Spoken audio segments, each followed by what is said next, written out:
All right, it's pretty Perth, but will it be pretty for the batsmen? Because the pitch does look like it's got a lot of pace and bounce. We're all in readiness for the second test match, India versus Australia. Remember, India are leading this series 1-0, and all the talk in the last 24 hours or so has been about the pitch. And if reports are to be believed, it's going to be faster and bouncier than the erstwhile Waka pitch that we had. And as the two captains get ready to unleash their big guns, we've got big guns of our own. We have a full house. VVS Laxman, Murali Kartik, Damien Martyn joins us live from Sydney. We'll also be joined by Melinda Farrell right from outside the new stadium called the Optus Stadium in Perth. Okay, just quickly I glanced through it. Australia seemed to have won the toss.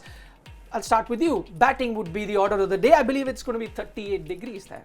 It's going to be hot. It was in Adelaide, barring the second day of that test match, and it will be a real test of character of both the teams. You know, one is the weather. The second thing is we've been talking or reading so much about the wicket at the new stadium in Perth. No one knows how it's going to be because there have been some first-class games, but it's totally different when the curator prepares that when it's so hot. So much of grass, there's no difference between the outfield and the wicket. So it's going to be a challenging contest, especially for the batsmen in this test match. Right, we'll try and get an idea of how the pitch is going to behave the next time. But there's one thing about the drop-in pitches, which is, I mean, because we're talking about batting first, the only advantage probably for the team that's going to be bowling is that drop-in pitches usually stay stable right throughout. So even if you're batting last, at least that's something that's taken care of. Yeah, but that's what you would want to believe. But obviously, with it doesn't break. Okay, let's rephrase it. It doesn't break the way a normal surface does when they have those pitches rolled out and you've got the entire square which is made like that. Drop-in surfaces behave differently. But again, I don't think you can have an even saying that this is how it's going to be. Adelaide was so different. If you're saying that if it's a drop-in pitch, they could have prepared a quick wicket even for Adelaide. Why just come and drop it only at Perth just because it's got that history that it's going to be quick? So let's see. It's very difficult. What we saw yesterday was Wimbledon. Today, do we have French Open or something else or a hard court? It'll be interesting. Yeah, do you expect the grass to be shaved off a bit? It usually happens. I mean, this is the trend we see in international cricket. On the eve, you'll see a very green wicket and it changes then in the next. I think I don't expect the grass to be shaved off, you know, because what I'm, again, through the media reports is that Australia wants to come back into this series and they feel that the best chance for them is by playing on the green surface, which I'm not sure whether that will be the right approach or strategy as far as Australia is concerned, keeping the inexperience in the batting lineup. And there's so much of firepower and variety in the Indian fast bowling department. But I think also at some stage you keep in mind the weather. Which is 39 degrees, 40 degrees, and that's really hot. You know, it's totally different to when you play in India in 40 degrees. Because when in Australia it's 40 degrees, I remember the MCG Test match in 2007. It was much more warmer and hotter than what I felt when I'm playing in 40 degrees in Indian conditions. So I think the curator also will have that in mind. Does it, if it shaves off the grass, will the cracks open? Which has got the tendency to do in Perth. So that will be interesting. But I have a feeling that it's a strategic move as far as Australia is concerned, where they have to come back into this series. Then the best way to do that is play on a green surface. Okay, but will that strategy work for Australia? That is the big question, because looking at the Australian batting lineup, it does look a bit thin at the moment. We've got a quick update on the toss. Australia won the toss, as we mentioned a short while ago. They've decided, no surprise there, they've decided to bat first. No changes, of course, in the Australian lineup, though the Indian team, we're getting to know there are two changes in the Indian team. Umesh Yadav has come in, and so has Hanuma Vihari. So the only change, as I said, Rohit Sharma has been replaced by Hanuma Vihari. Umesh Yadav has come in for R. Ashwin. So you've got a 4-pace attack that the Indian team is going by. We'll start now with Damien. Damien joins us live now. Damien, what would you make of, I mean, we're talking about Australia making a comeback. They've had a good start at least. They've got a chance to bat first on this track. Yes, and look, that's the unknown. As everybody's been saying, this wicket, they've been talking about like the Wacker, and you know, the old Wacker was a white pitch, you know, not much grass on it, really bouncy. Yeah. And this is an unknown, and it's one of those ones you have to win the toss, you bat first, but also from a bowling point of view, there's a massive chance now for India with their pace attack early on to get through. As we said, the Australian batting lineup is not as strong as India's, so this first sort of hour with that new ball, It's going to be interesting. No one knows what a dropping wicket's going to do. He's probably left a lot of grass on it, the curator, because of the heat as well, what's going to generate. And because that stadium is closed in now, like the Wacker had the sea breeze would come through it, it's going to be really hot in that stadium. So I'm looking forward to seeing it. It's going to be a good contest. Like all test matches, that first 2 hours is crucial. And Australia, with their batting line, have to get through. Runs, doesn't really matter. Try and keep wickets down and get to that first sort of new ball scenario. All right, interesting there. As Damien says, it's a completely different pitch here, not the one like the Wacker, and we keep comparing just because the match is being played in Perth. We spoke about the Indian team changes, as I said. So here is the Indian 11 that will go to be playing this test match in Perth. 2 changes. There were forced changes, in fact, because both those players were injured in R. Ashwin and Rohit Sharma. Both of them have been replaced with fast bowler in Umesh Yadav and then a batsman in Hanuma Vihari. Even as I announced this team, Murali Kartik is nodding his head. Look, I've got this. You can't pick 4 seamers. If you want to pick 4 seamers, it's at the cost of a batsman. That's what's upsetting all the time, because most teams, you know what they want to do? They just want to bolster their batting at the cost of their bowling. And I said this even yesterday. Guys are tired. As you said, 38, 39. Laxman just mentioned that the heat over there hits you more than the heat over here. So when you think of that, why get rid of a spinner? That spinner has done well for you. He's going to give you control. 4 seamers getting through 90 overs, it's going to be laborious. It's going to be tough for them. So you need a spinner there. And secondly, those guys are good enough to bat. I would have picked, and I think there are quite a few others as well who would have said that Bhuvneshwar Kumar on that surface is going to be a lot more effective right through the day. And no disrespect to Umesh Yadav or anyone, but what Bhuvneshwar Kumar does for you in every format, I just feel sad for him that he's just become a conditions bowler. Okay. The only counter argument to that theory of playing 5 bowlers would be that in pitch like Adelaide, which was tougher for the bowlers, the 4 bowlers did the job. Why would you then? They did the job, but the thing is that they are tired now. They nearly and no gap. So Australia came very close. So 333 or whatever they needed to chase. If the bowlers had been fresh and there was a lot more wear and tear on that surface, those 4 bowlers would have done a job. Okay.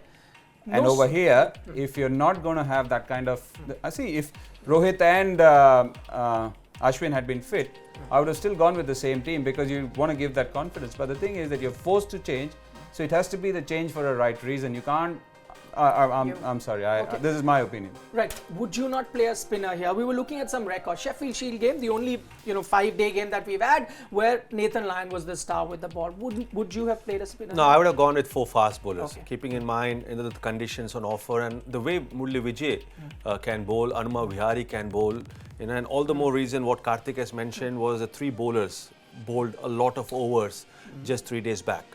In Adelaide on flat conditions. Now you want that firepower, and it's not like a typical Australian batting lineup who were very good players of fast bowling. This Australian batting lineup struggle on a placid wicket to play the Indian fast bowlers. The technique was questionable, the temperament was questionable.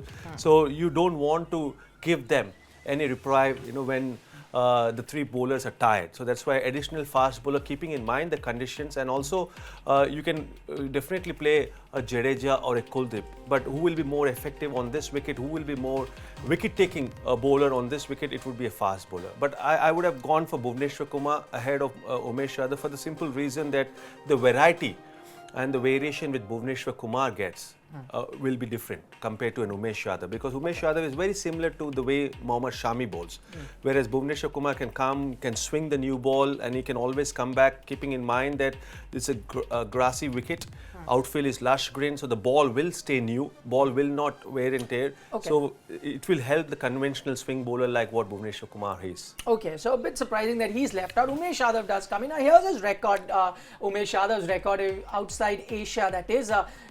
That's 10 matches that he's played. He's got a good strike rate of 56.2, and then just see the difference in 2018 vis-a-vis outside Asia previously. So he's really come into his own in this particular year. I'm just taken back to that test match in Joburg. If these signs are ominous, that is the time that India last played 4 fast bowlers, ended up winning the game. I have got no issues. The problem is that I still feel they won the test match because the wicket was very different. You have to remember that when there is enough juice in the wicket, you can play just 4 bowlers. If it's a spinning wicket, you don't need 3 spinners. You just need 2 good spinners and they'll do the job for you. If it's seaming, you need obviously 3 seamers. You don't need more than that. But for me, 3 back-to-back only 3 days, and it's going to be back-to-back test matches. These guys are also injury prone. It's not as if Shami didn't look great in the first innings.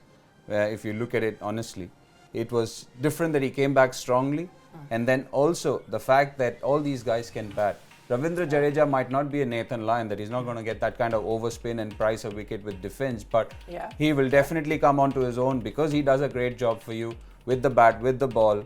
And if you're going to rely on Hanuma Vihari and Murali Vijay, we saw that when they needed to bowl those 3-4 overs, they were leaking runs. Okay. And again, on a surface which has bounce, I'll tell you as a spinner all the more that you need to get your length right. Because if you're slightly short, the batsman's got that much more time to cut and pull you. Okay. Do you think the thought process changed because Ashwin is injured? If everything was the same, the pitch was the way it is, you would have still played Ashwin had he been fit, because this was sort of a pitch that would suit Ashwin more than a Jadeja, you'd say? But there's also Kuldeep in the squad. So I think, maybe because Ashwin is injured, and the wicket on offer, I think it was a little tempting for the team management, because the way the Indian fast bowlers have performed over the last 12 months has been exemplary. They're bowling at a quick pace consistently, not only in the first and second spell, but even in the third and fourth spell. We saw that just in the last day in the Adelaide Test match on a flat wicket when it was hot. Still, they were relentless the way they came and attacked the Australian batsmen. So I think the conditions almost tempted and forced the Indian team management, and they've got the luxury. We've been talking about Bhuvneshwar Kumar. It doesn't mean that Umesh Yadav can't do the job. It's just about the variation, the variety. Virat Kohli and that's a huge luxury as far as Virat Kohli may feel that Umesh Yadav can do the job, Bhuvneshwar Kumar can do the job, all the three quicks can do the job. It's just because of the conditions on offer that the team management are really tempted. Okay, we've got a fan question coming in, and as I said, the biggest talking point has been the pitch, and that's the question from Kuldeep.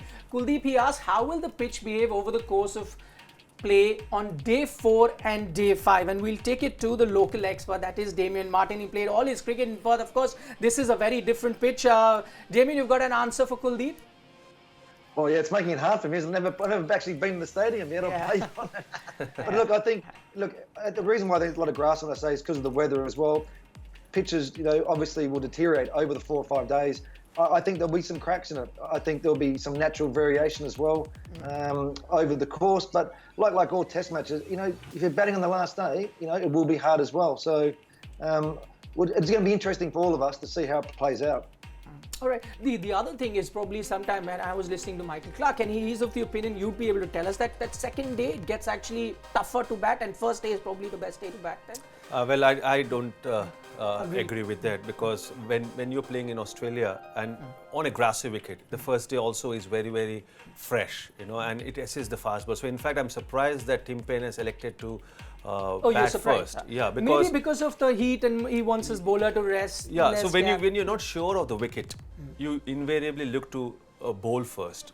And you see how the wicket is behaving, and as a batsman also you get a fair idea how the wicket will behave, and then you can adjust your game plan and make your game plan. So I'm a little surprised, because the freshness of the wicket, it's green, can be exploited with the Kookaburra new ball. Okay. We know we've spoken so many times that whenever you're playing in Australia, the new ball has to be used in a proper manner, has to be effective. And so that's why I feel that I'm surprised with that decision from Tim Paine. Okay, maybe then Virat Kohli, if he's surprised, he'd be the happier of the two captains. We'll have to wait and find out how the pitch actually plays out. But if those of you who are really surprised that India have decided to go in with 4 fast bowlers, well, there were a few clues there in the press conference that had before the game started. This featured India's fast bowling coach, or bowling coach rather, Bharat Arun, and also the captain Virat Kohli, and they did have clues in there of how they trusted their fast bowlers going into this game. I thought they played exceptionally well, chasing on the 320 on a last innings. It's not going to be easy, and I thought they did exceptionally well to do that. We are also aware that it's their home conditions, and any team to beat on their home soil is going to be extremely difficult. And also the fact that Australia will be coming hard at us now, we are quite aware. But we would stick to the plans that work for us. I think it's a great feeling now from the Indian perspective that the fast bowlers are doing a great job. And it's not just one or two. There's a bunch of bowlers who are doing well. It's not about doing well. I think it's the effort and the consistency with which they are able to perform over a period of time.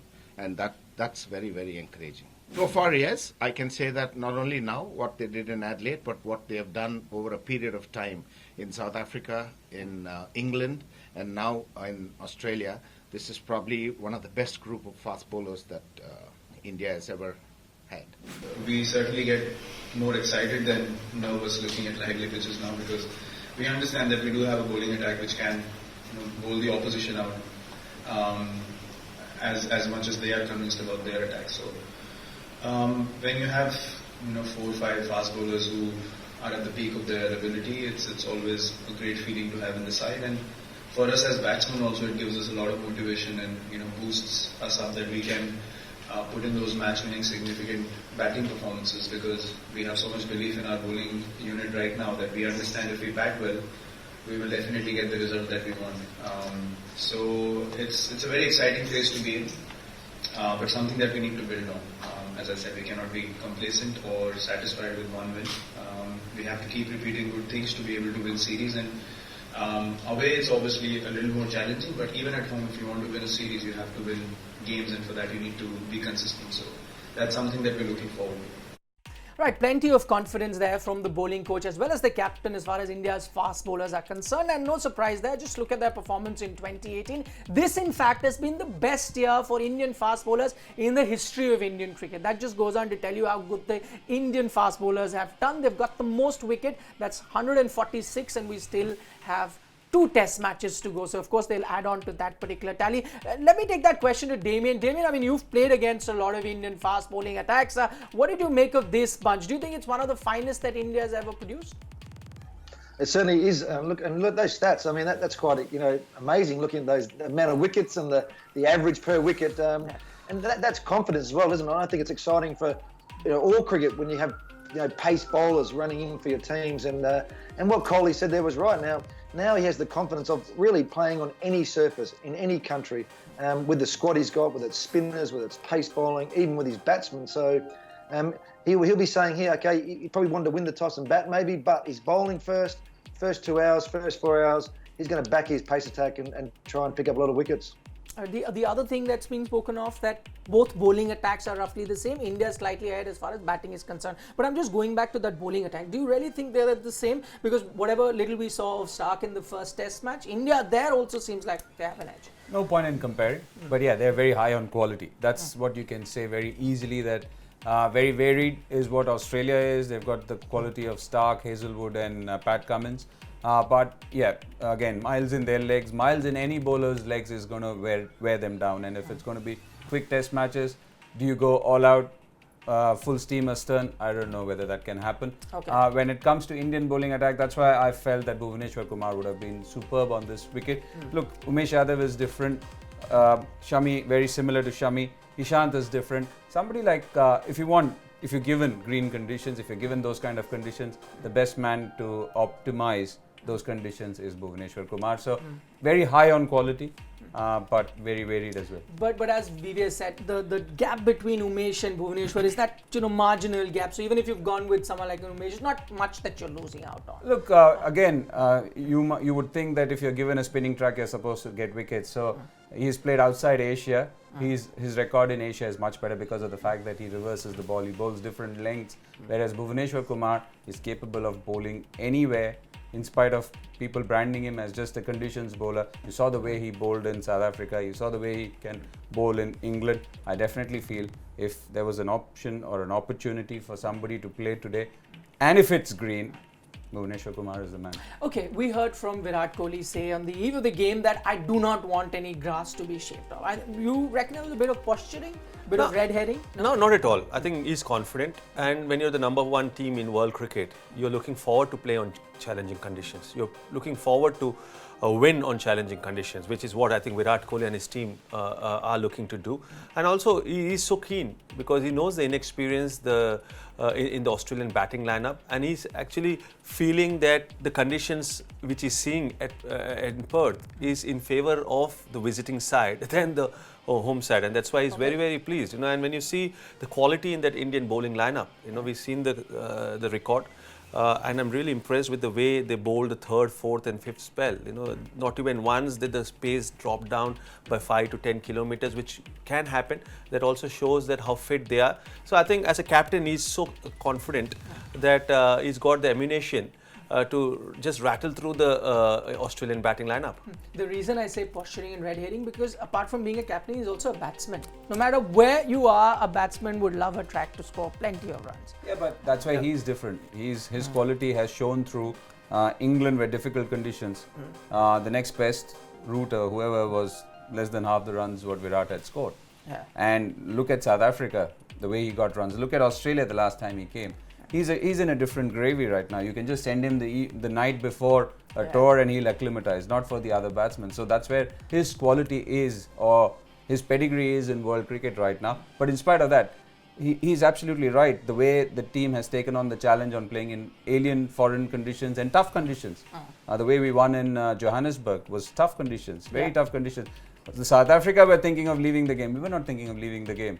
So that's the kind of posturing, if you have to say. It's a confident posturing. You only do that when you're confident about your game, and you're confident about the fact that you can come up trumps, and that's why he says those things and does those things. Okay, I mean, of course, he has reasons to be that confident, because this is one thing that they've really tried to enforce, that the team does really well when they're playing abroad in tougher conditions, in overseas conditions, and the team prides itself in winning test matches abroad, and this is a culture that they're trying to inculcate within the team. Okay, now time to put the money where your mouth is, because this is called Fab 4.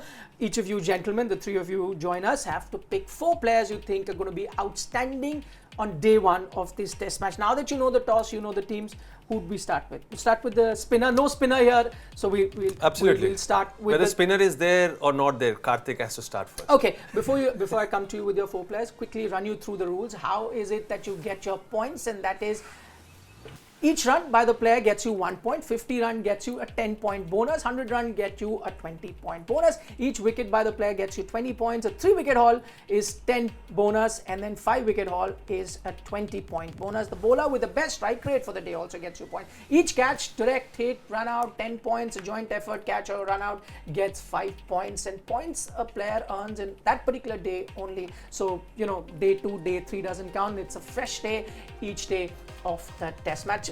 I mean, it's a sort of a fantasy league, if you like. I've been very bad at that and I never played them, but I'll give it a go.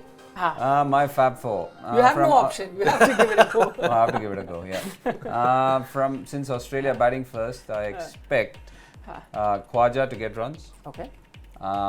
Just one man. And from India's side, Shami, Bumrah are my 3. I think this Marcus Harris will get runs as well. Okay, interesting. Gone with an opener, a top order batsman, 2 bowlers. Yeah, for me it's Usman Khwaja, it's Shami, Bumrah and Ishant Sharma.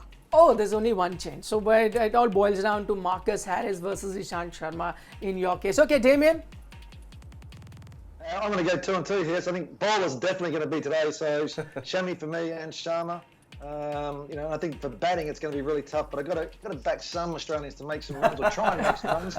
So I'm going Marsh, because he's comes from WA, and I'm going to go Hanscom as well.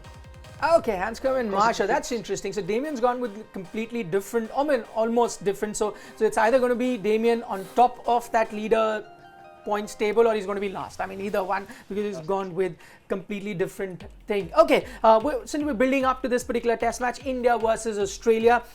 On the whole, I mean, the Indian team goes in as leading 1-0. How different is it this time around? Because most other teams that have gone into a test match, or the second test match rather, have always been trailing in Australia. Yeah, it's a fantastic feeling, and whenever the visiting side wins the first test, invariably there will be a lot of pressure on the home side, and that will be seen in the way Australia will approach this test match, and also the quality of this Indian side. There's no doubt that they start favourites to win the test series, and the way they've approached the Adelaide test match, especially the bowling unit, it's been remarkable.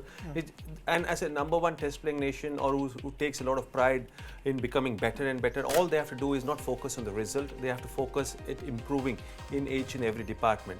The catching was good. The bowling was excellent in Adelaide, but the batting was below par. They didn't play up to their potential, so that's something which Virat Kohli and the Indian team batsmen have to improve on. but otherwise it's a great feeling to go into the second test leading the test series. Okay, right at the start of the program, I mentioned that Australia have got that first advantage going into this game because they won the toss, decided to bat first, and that's based on that 1 5-day game that you've had on this ground. That was the Sheffield Shield game, and in that you had the team that batted first. New South Wales batted first, and they ended up winning that game. The Australian openers are going to be out soon. So one quick question I'll put to Damien Martyn. Damien, what do you make of Aaron Finch? Plenty of talk in Australia whether he's fit enough to be an opener in Test cricket. There's going to be pressure on him for sure. Yeah, certainly pressure, and I think that the change for him has been going from the shorter version game to now playing the long version 5 days. And when he said he played those early Test matches, he found mentally he struggled, and fitness as well, because it's 5-day cricket. It's not just playing 1 day. And I think for him and his batting, on this wicket especially, he's going to have to leave a lot of balls. He's used to hitting the balls, and we saw that the last Test match. He wants to get out there and hit the ball a lot, and I think that's going to struggle today. This first hour, I think you'd be backing yourself as a batsman saying, okay, I'm going to try and leave as many balls as I can, make the bowler bowl straight to me, because I think if you're going to start trying to play these big cover drives early on, he's going to find that he's going to struggle with that. So it's one of those ones, I think, for him. Right. He's trying to work out his game from short version now to the long version of the game. All right, the openers are out. We're completely out of time. Damien Martyn, VVS Laxman, Murali Kartik. Thanks so much for joining us. We'll see you again during lunchtime. You're watching ESPN Cricinfo Matchday.